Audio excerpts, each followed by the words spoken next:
e Maria. Amém, queridos? É um texto que tem até uma canção muito linda que foi feita, né? Dentro desse texto, aquela canção que fala como Maria, que estava aos pés de Jesus, que escolheu a boa parte, né?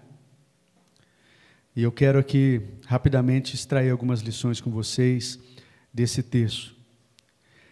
E a primeira coisa que eu quero falar com vocês, queridos, a primeira lição é sobre a escolha da nossa vida. A escolha da nossa vida. Nós vamos ver nesse texto ele nos fala de escolha, esse texto ele nos fala também sobre o serviço. Hoje nós falamos um pouquinho aqui no nosso time de voluntários sobre estarmos servindo. Todos nós somos voluntários. Nós falamos que assim como Jesus, que entregou o seu Filho para morrer por nós, porque Ele nos amou, Ele fala para nós fazermos da mesma forma. Nós seguimos os passos do nosso Mestre. A nossa vida é para realmente nos doarmos, nos entregarmos para servir. A nossa vida ela tem sentido quando a gente serve, queridos. Você pode estar fazendo muitas coisas, queridos, mas se você não tem servido, se você não tem deixado o Senhor usar a sua vida para servir pessoas, né? Você não tem vivido o propósito de Deus para a sua vida. E a nossa vida acaba não fazendo sentido, né? E uma das coisas que eu vejo aqui, a primeira coisa que eu vejo, é sobre a escolha da nossa vida no versículo 38. Eu falei aqui que, especificamente, vai falar da escolha de duas mulheres, duas irmãs, a escolha de Marta, a escolha de Maria, né? E nós vamos aprender um pouquinho com essas escolhas, mas a primeira coisa no versículo 38 diz assim: caminhando Jesus e os seus discípulos, eles chegaram a um povoado, aonde certa mulher chamada Marta recebeu ele em sua casa. Amados, nós sabemos que a nossa vida, ela é feita de escolhas. Ela é feita de escolhas. E que muitas das coisas que nós estamos vivendo hoje, sejam boas ou ruins, eu não falo todas, tem coisas que não estão sob o nosso controle, mas muitas das coisas que nós vivemos, boas ou ruins, são frutos, são resultado das nossas escolhas, né? Nós sabemos disso. E dentro disso eu quero dizer para você sobre a escolha da nossa vida. A nossa principal escolha, queridos, a escolha da nossa vida, se trata de fazer o que as duas fizeram: receber Jesus na nossa casa. Porque você pode, no decorrer da sua vida, ter feito muito boas escolhas, que você está até desfrutando delas hoje. Às vezes você fez escolhas que hoje te levou a desfrutar de um casamento feliz. Você escolheu uma pessoa que hoje você tem desfrutado um casamento feliz. Você pode ter feito escolhas que hoje te levaram a desfrutar de uma boa condição financeira. Sobre a bênção da obediência, que ele fala sobre a bênção da obediência, que ele fala: eu coloco hoje diante de ti a bênção e a maldição. Escolha o que você quer. Escolha o que você quer viver. Escolha o que você quer para a sua vida. O nosso Deus, Ele nos dá direito de fazer escolhas. E mais uma vez, voltando aqui, queridos, talvez coisas que você está desfrutando hoje, boas ou ruins, são frutos das suas escolhas. Tem pessoas, queridos, que às vezes estão desfrutando coisas que não são muito boas, no casamento, ou financeiro, ou saúde, mas às vezes, como eu disse, são resultados daquilo que você escolheu. E ainda tem pessoas que ainda acabam se revoltando, fica meio revoltada, ainda diz: por que Deus não muda isso? Por que Deus não me vê? Por que Deus não me ouve? Por que Deus isso e não aquilo? E na verdade são resultado das suas escolhas. O nosso Deus, Ele é bondoso, Ele é misericordioso, Ele é perdoador, Ele nos cura, Ele nos sara, Ele tem o melhor para as nossas vidas. A vontade dEle é boa, perfeita, é agradável. Mas lembre-se de uma coisa, queridos: o nosso Deus permite que nós venhamos colher aquilo que nós estamos semeando. Então, muito cuidado com as suas escolhas. Muito cuidado com o que você está semeando hoje, porque é o que você vai colher. A palavra de Deus diz isso: não se deixe enganar, de Deus não se zomba. O que o homem semear, é isso que ele vai colher, né? Não adianta depois falar: puxa, será que Deus não está vendo? Ele está vendo, mas às vezes estamos colhendo algo que semeamos lá atrás. Mas a boa notícia, queridos, é que se porventura hoje você não tem feito uma boa colheita, você pode mudar isso. Você pode começar a semear de maneira diferente. Você pode mudar isso daqui para frente.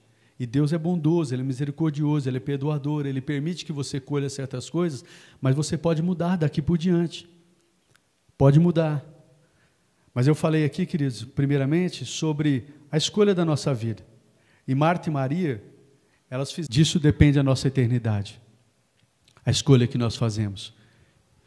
E eu falo isso e aqui, de maneira bem simples, eu não posso deixar de dizer para você, você que está aqui conosco hoje, quem é da família, aqueles que estão nos honrando, aqueles que porventura estão nos vendo agora ou vão ver posteriormente nas redes sociais. Eu quero dizer para você, queridos, deixa Jesus entrar na sua casa.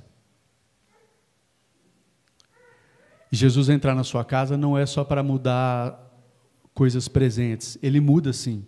Se você deixar Jesus entrar na sua casa, Ele pode curar você dessa enfermidade, pode, Ele é o Deus que nos cura.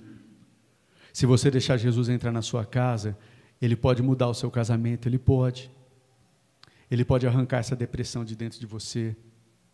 Agora, governar a sua vida, né? Se arrepender dos seus pecados e deixar que Ele passe a governar. Não viver mais para si, mas viver para Ele. Queridos, Ele pode mudar a sua história hoje, se você deixar Jesus entrar na sua casa. Se você deixar Jesus entrar na sua vida. Só que Jesus, queridos, não é só para os que estão sofrendo. Ah, não, comigo está tudo bem, pastor. Graças a Deus. Estou bem no casamento, financeiramente, saúde, está tudo bem. Não significa que você não precisa de Jesus. Porque eu vou dizer algo para você, querido. Se com você está tudo bem, graças a Deus. Glórias a Deus por isso. Mas se Jesus não entrar na sua casa, a sua eternidade está comprometida. Você pode até aqui desfrutar de coisas boas. Mas e quando você fechar os seus olhos? Para onde você vai? A sua eternidade pode estar comprometida, queridos. Esse corpo aqui, um dia ele vai voltar para o pó. A nossa vida é um sopro, é coisa rápida, passa rápido, né? Passa rápido. Seja momentos bons, seja momentos ruins, passa rápido, passa muito. A questão é para onde você vai quando você fechar os seus olhos. Para onde você vai, queridos? Eu quero dizer para você, mais uma vez, querido, você que está aqui presencialmente, ou você que está aí via online, deixa Jesus entrar na sua casa. Recebe Jesus como seu Senhor e seu Salvador. E isso não é simplesmente uma questão de sentimento, de você sentir, né? É uma questão de você decidir, entender. A Bíblia fala que todos nós somos pecadores, e a recompensa pelo pecado é a morte eterna. Vivemos separadamente de Deus eternamente, numa eternidade de sofrimento. A Bíblia fala isso, nós não gostamos muito de ouvir sobre isso, né? Nós gostamos de ouvir a parte das bênçãos, das maravilhas, das curas, da provisão, e Deus é esse Deus, e Ele é Deus de amor, de misericórdia. Só que o mesmo texto que diz lá em João 3,16, um texto bem conhecido, que fala, Deus amou o mundo de tal maneira, que entregou, que deu o seu Filho, né? Para morrer por nós, para que todo aquele que nele crer não pereça, mas tenha. Jesus morreu por nós, queridos, para nos dar a vida eterna. Um Deus que nos abençoa aqui ainda, que nos dá provisão, que nos cura, que muda a nossa sorte, que muda a nossa família, que resgata os nossos filhos, que restaura uma família que está destruída, e Ele quer, eu creio num Deus que faz isso, mas eu quero dizer para você, como cristãos, o principal alvo da nossa fé, como diz em 1 Pedro 1,9, vocês estão alcançando o alvo da vossa fé, a salvação das vossas almas. Jesus morreu na cruz para que a gente não venha perecer, mas venha ter vida eterna. Mas olha o que diz no versículo 17, verso 17, Vitor. Pois Deus enviou o seu Filho ao mundo, não foi para condenar. Lá em Timóteo diz que a vontade de Deus é que todos sejam salvos e cheguem ao conhecimento da verdade. Todos. Lá em Timóteo fala isso. Só que olha o que diz o texto. Pois Deus enviou o seu Filho ao mundo não para condenar o mundo, mas para que o mundo fosse salvo por meio dele. Não é para condenar, mas para salvar. Verso 18. Quem nele crê não é condenado, mas quem não crê já está condenado por não crer no nome do Filho unigênito de Deus. Escolha. Escolha. Jesus pagou um alto preço na cruz, mas aqueles que creem, quem nele crê, tem a vida eterna, passou da morte para a vida. Mas quem nele não crê, quem escolhe, quem rejeita, a Bíblia diz que não é ele, a própria pessoa está se condenando. Por quê? Por não crer, por rejeitar o sacrifício de Cristo na cruz. Uma vez eu ouvi alguém dizer que ninguém vai para um destino de perdição eterna porque matou, roubou, adulterou, é mentiroso, ou tantas outras coisas que nós sabemos de acordo com a palavra que a Bíblia chama de pecado. Ninguém vai para esse destino de perdição eterna por causa disso. A palavra de Deus diz aqui que muitas prostitutas, assassinos, ladrões, pessoas horríveis foram salvas. Então por que vai, pastor? Por rejeitar o Filho de Deus, por não dar crédito à palavra, por não recebê-lo. Uma vez eu preguei uma palavra aqui que fala: pessoas boas não entram no céu. Ué, como que é isso, pastor? Pessoas boas não entram no céu? Porque tem muitas pessoas que acham que a vida é mérito, ganhar a vida eterna, estar na eternidade, que é por mérito. Eu sou uma boa pessoa, eu não minto, eu não roubo, eu não bato, eu sou um bom esposo, eu sou um bom pai, eu não trato bem as pessoas, eu faço caridade. Parabéns, parabéns. Mas ninguém entra no céu por causa disso. Queridos, eu não sei se você vai se escandalizar com o que eu vou dizer, mas às vezes pessoas boas não vão estar no céu. Pessoas de caráter às vezes não vão estar no céu. Em contrapartida, pessoas que às vezes levaram uma vida toda torta, pessoas que foram até odiadas por muitos, mas em determinado momento das suas vidas, elas entenderam que eram pecadores, se arrependeram de verdade, entregaram a sua vida para Jesus. Fala: Senhor, realmente a minha vida não vale nada, eu sou um pecador miserável, me perdoa, muda minha vida, muda minha história. Essa pessoa vai estar numa eternidade com o Senhor. Enquanto outras pessoas que às vezes se auto-justificam, e se acham boas e merecedoras, podem não estar. A Bíblia diz que se não receber, se não crer, não receber, já está condenado por não crer. Então tem pessoas que podem não ir, e não é porque Deus não quer, porque Deus pagou um alto preço de sangue, enviando o seu Filho, mas é porque por rejeitar o sacrifício de Cristo, por rejeitar a sua palavra, por rejeitar a palavra de salvação. Escolha, queridos, amém? E aqui eu quero dizer mais uma vez para você que está aqui e você que está em casa: deixa Jesus entrar na sua casa. Se você não fez essa escolha, deixa Jesus entrar na sua casa. Se você não fez essa escolha na sua vida, faz hoje. Faz hoje. E não espera para amanhã. Não espera para daqui a pouco. Porque você não sabe, nós não sabemos o nosso dia. Você não sabe se você vai estar aqui amanhã. Você não sabe se você vai estar aqui daqui 1 hora. E a sua eternidade. Então deixa Jesus entrar na sua vida. Deixa Jesus entrar na sua casa. Tem algo que nós costumamos fazer aqui. Vocês às vezes já ouviram também. Às vezes nós fazemos um apelo para as pessoas que querem render a sua vida para Jesus. E eu não vou fazer isso agora. Para os que estão aqui, em casa não dá para mim fazer. Mas eu quero dizer para você, se você está entendendo essa palavra, porque não é no meu poder de convencer, é o Espírito Santo. Se você entende que você precisa deixar Jesus entrar na sua casa, para que Ele mude a sua história aqui ainda, e para que você tenha certeza no seu coração que você vai ter uma eternidade com Ele, eu quero que após esse culto você possa me procurar, porque não é simplesmente emoção. É claro, as nossas emoções fazem parte disso, mas é uma decisão que você toma. Então, se você decidir por isso, você que também está nos acompanhando online, você pode me procurar, entre em contato comigo, ou as pessoas que estiverem aqui, me procura após esse culto. Mas eu não posso deixar de dizer para você, queridos, é a sua eternidade que está em jogo. Deixa Jesus entrar na sua vida. Deixa Jesus entrar na sua casa, hoje. Amém, queridos? Amém? Até porque, se você fizer isso, você vai ver que é maravilhoso caminhar com Jesus. Caminhar com Jesus, queridos, não é que você, como eu disse aqui, você não vai ter mais lutas ou dificuldades, mas caminhar com Jesus é algo tão maravilhoso que as pessoas vão olhar e vão ver algo diferente em você. Caminhar com Jesus é você conseguir ter paz e alegria, mesmo em tempos difíceis, mesmo em circunstâncias difíceis. A paz do mundo, a paz que o mundo dá, é aquela paz que você tem quando tudo te vai bem. Tem dinheiro, tem saúde, tudo bem nos relacionamentos, aí você está em paz. Às vezes perdeu algumas dessas coisas, te é roubada a paz de Jesus, queridos. Quando você está em comunhão com Ele, você consegue ter essa paz e uma alegria. Parece coisa de doido, por isso que a Bíblia fala que só quem entende é quem tem o Espírito Santo de Deus. Mas a paz e a alegria que vem dos céus é uma paz e alegria mesmo em circunstâncias difíceis. Às vezes com uma dificuldade financeira, às vezes enfrentando uma enfermidade, às vezes enfrentando a perda de um ente querido, ou qualquer outro tipo, às vezes passando dificuldades no casamento, na família, porque você está nele, você consegue experimentar na sua vida de paz, de alegria.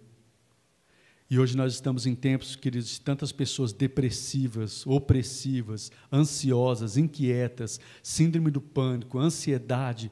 Queridos, Mateus capítulo 11 fala assim, Jesus diz, venham a mim, todos vocês que estão cansados e sobrecarregados, e eu darei descanso para as vossas almas, eu darei descanso para vocês.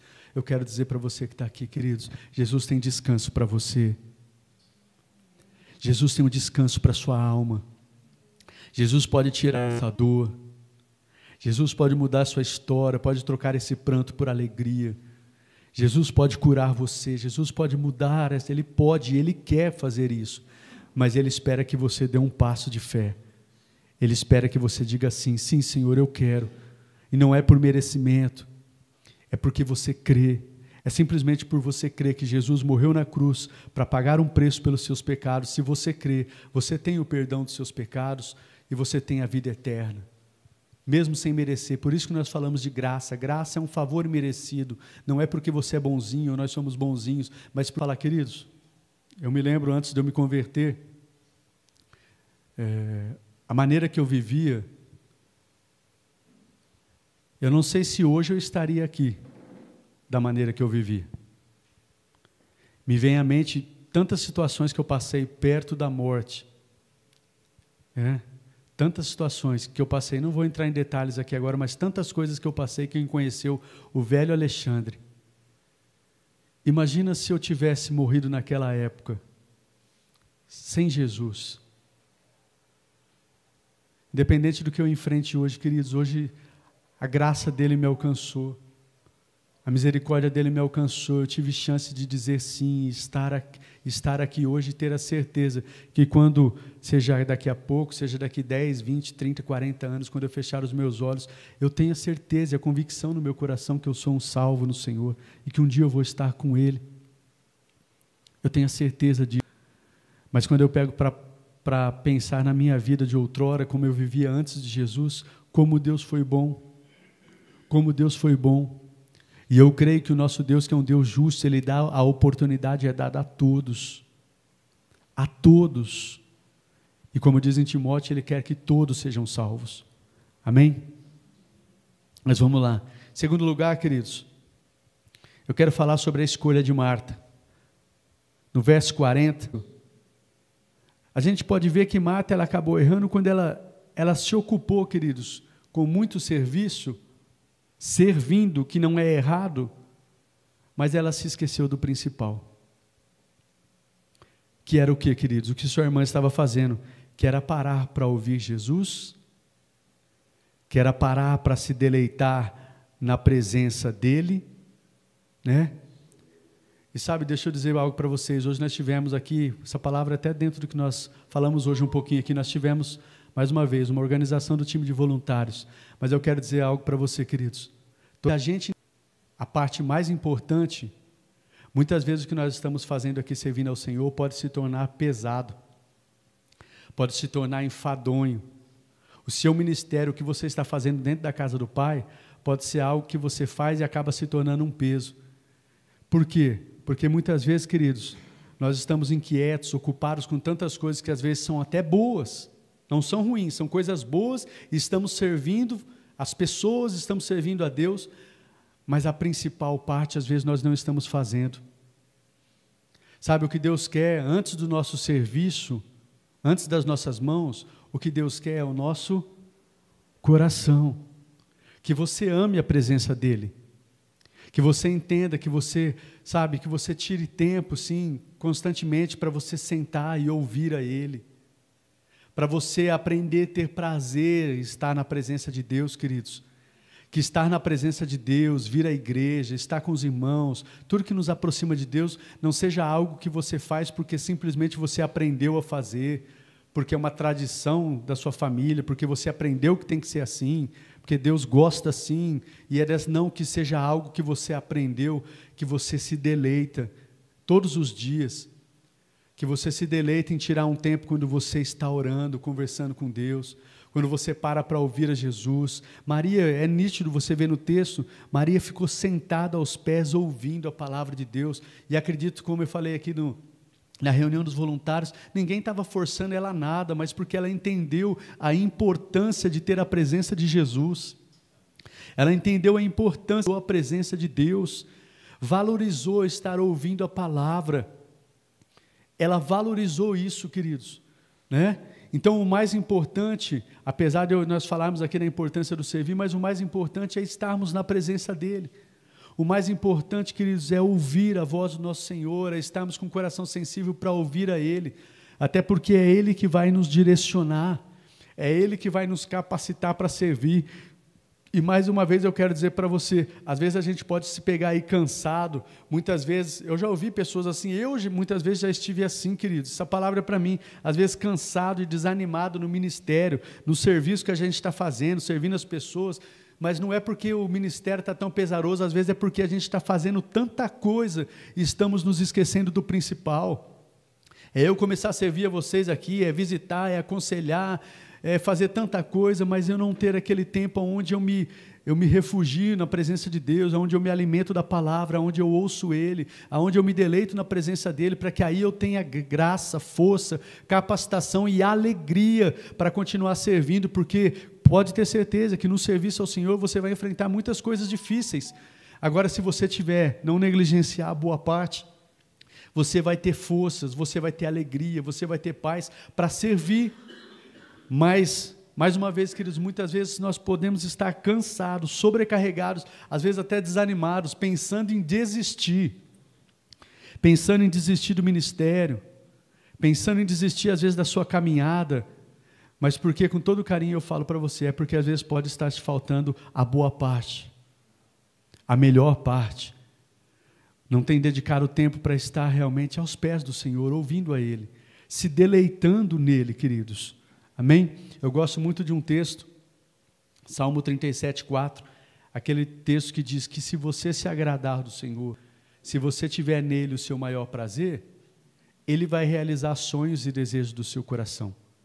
Então entenda, queridos, se o seu maior prazer estiver em Deus, na presença de Deus, o que você tem para fazer, é Deus que vai fazer. É claro que você tem que se posicionar, você tem que se colocar na posição, se movimentar, mas Deus que vai te dar graça e vai ser mais leve, vai ser muito mais leve, vai ser muito mais tranquilo, porque você não vai fazer na sua força, você vai fazer pela graça e pelo poder de Deus que estão em você, e você vai fazer mesmo enfrentando dificuldades, você vai fazer com alegria, você vai fazer com alegria o serviço que Deus tem colocado nas suas mãos. Amém, queridos? Dessa forma, o ministério, se a gente não entender essa boa parte, ele pode se tornar um fardo e não uma alegria. Eu quero dizer para você, queridos, não deixa que a correria do seu dia a dia, os tantos afazeres que a gente tem, todo mundo tem, querido. Se você for perguntar para as pessoas, a nossa vida é corrida. Trabalho, estudo, família, pessoas que têm filhos pequenos, né? Se for perguntar, é corrido, mas não deixe que a correria, os afazeres que você tem, roube você da melhor parte. Roube você de estar na presença de Deus. Roube você de fazer a escolha que Maria fez. Ela aproveitou aquele momento. Primeiro, Jesus entrou na sua vida, entrou na sua casa, mas depois, ela valorizou a presença de Jesus. Pode ser que você tenha feito a primeira parte, Jesus já entrou na sua vida. Mas às vezes você está numa correria, você não tem deixado Ele ser a prioridade, você não tem se aquietado na presença dEle. E às vezes pode estar dentro da casa do Pai, não tem alegria, não tem paz, não tem sonhos, não tem projetos, dentro da casa do Pai, né? E às vezes não entende por quê. Porque muitas vezes você tem negligenciado a melhor parte. Amém? E eu quero encerrar dizendo para vocês, queridos, a escolha de Maria. Eu falei da escolha de Marta e a escolha de Maria. Versículo 39.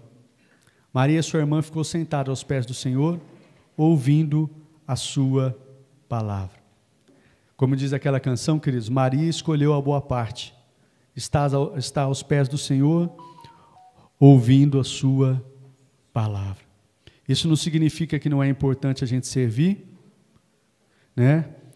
Prestarmos serviço no reino, mas que antes do serviço, vem a gente se deleitar e ouvir o Senhor. Porque é Ele que vai nos capacitar, é Ele que vai nos dar condições de servir com alegria. Então escolha, queridos, a boa parte, se alimente dEle, se encha de Jesus e continue a servir ao Senhor com alegria. Amém?